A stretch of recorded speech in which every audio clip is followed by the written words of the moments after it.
an analysis on retirement? Yeah, we have a lot of analysis written on how the crisis affects people's spending habits, but there's not a lot written on how it actually affects the retirement of the workers. So, is that the theme of the analysis then? Yeah, I guess the theme of the analysis would be we wanted to analyze how the crisis impacted the workers' retirement savings and how it impacts their savings habits. Why did it impact the workers? Well, the crisis impacts the workers in two main ways. One, it impacts the housing market, and two, it impacts capital investments or stocks. For most households, the house is their largest asset. So when the value of that decreases, their savings therefore goes down also. And then with stocks, that's how most people decide to save for retirement. So when the values of the stocks go down, the value of their savings goes down. Okay. How did you conduct your research? We read a lot of economic literature from economists, and I interviewed Patrick Berkey and Andy Roberts, two industry professionals. Okay. Let's see. How could I protect myself in the stock market? Well, it all comes down to risk. Certain stocks are more risky, and some stocks are safer. The more risky stocks make you more money, but will also lose you more money. The safer stocks don't have very big gains, but can have some gains. So the problem in the crisis is that these funds lost value because they were invested in too risky of stocks. And so if you're stock adverse, or if you're risk adverse in your stocks, you'll be fine. And how does something like that affect workers and retirees? Completely differently. Retirees have all their savings in the stocks. So when they lose their money, or when the stock market goes down, they lose money, and therefore they can't rebuild that because they're already retired, so therefore they just have less money to retire on.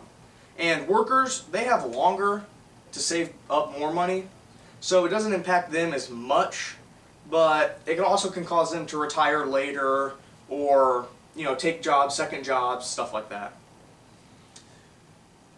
So then who would be impacted the most? It probably retirees who aren't invested in risk-adverse stocks. Workers have more time to save back more money, but also if you lose your job, it's difficult to rebuild your money. But still, retirees, they simply just don't have time to recover. So why don't people save more money? Well, we see an over-reliance in government programs. Patrick Berkey pointed this out in our interview, that people think that the government program is built for their retirement, when in fact it was just built to supplement retirement. So now that more people rely on it and it gets bigger, there's not enough money there. So people think they'll be fine, and people also, they want gains now, and they want satisfaction now, so therefore they don't save any money. So how much should they save then? There's a pretty simple formula. Now, it won't sound simple, but it's the money that is required for you to live on minus your retirement benefits times 25. So that gives you a total that you need to save, and it's roughly 15% of your annual income if you start saving between the ages of 25 and 65. Let's see. So what kinds of retirement benefits does the equation refer to? It's referring to pensions and like Social Security. Any investment, not investment, but any amount of money in retirement that won't fluctuate. Okay. So retirement savings and stocks, those can fluctuate depending on how much you withdraw and where you've invested them. And then pensions won't change. But there's two kinds of pensions. The first kind of pension is based on how many years you served at a company. So it's pretty static. The other kind of pension, which they're going to, is like a 401k and stuff like that, which is dependent on how much money you put into the fund.